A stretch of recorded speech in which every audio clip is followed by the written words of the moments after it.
कि विपक्ष तो हमेशा तुष्टीकरण की राजनीति करती आ रही है और आज देश का जो हाल है 2014 से पहले जिस प्रकार से देश किस दिशा में जा रहा था ये किसी से छुपा नहीं है। माननीय प्रधानमंत्री नरेंद्र मोदी जी के आने के बाद देश चाहे विदेश नीति में हो, चाहे आंतरिक सुरक्षा मामले में हो, चाहे अर्थव्यवस्था में हो, चाहे किसी भी समसामयिक दृष्टि में हो, निरंतर आगे बढ़ रहा है।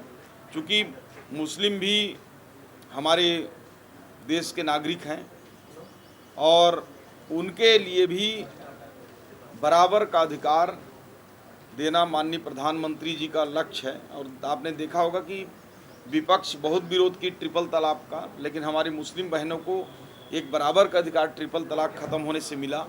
एक कानून बना, कानून के दायरे में रहकर सभी के लिए एक बराबर कानून बनाया गया। जो बहुपत्नी का नियम था उसको समाप्त किया गया।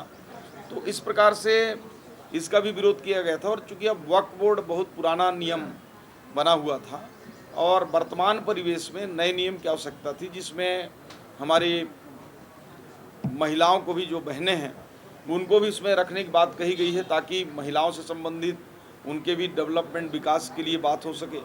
जो दो गैर मुस्लिम हैं उनको भी रखने की उसमें बातचीत है।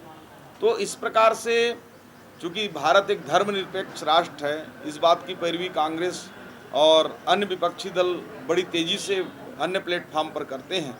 तो इसमें गैर मुस्लिम और महिलाओं को रखने में कोई आपत्ति नहीं होना चाहिए। और सरकार कोई वक्फ बोर्ड को ख़त्म कर नहीं रही है, उसको और मजबूत करने के लिए बिल लाई है।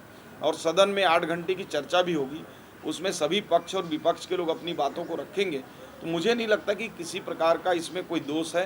ये निश्चित रूप से इसको सुधार करना चाहिए। और देश में आपने देखा होगा कि माननीय प्रधानमंत्री नरेंद्र मोदी जी के आने के बाद देश में तमाम ऐसे कानून में संशोधन किया गया है, चाहे शिक्षा नीति में हो, चाहे आईपीसी में हो, चाहे अन्य दिशा में हो। तमाम पहलुओं को, तमाम क्षेत्रों में सुधार किया गया है और इसी कड़ी में वक्फ बोर्ड का भी सुदृढ़ीकरण करना है।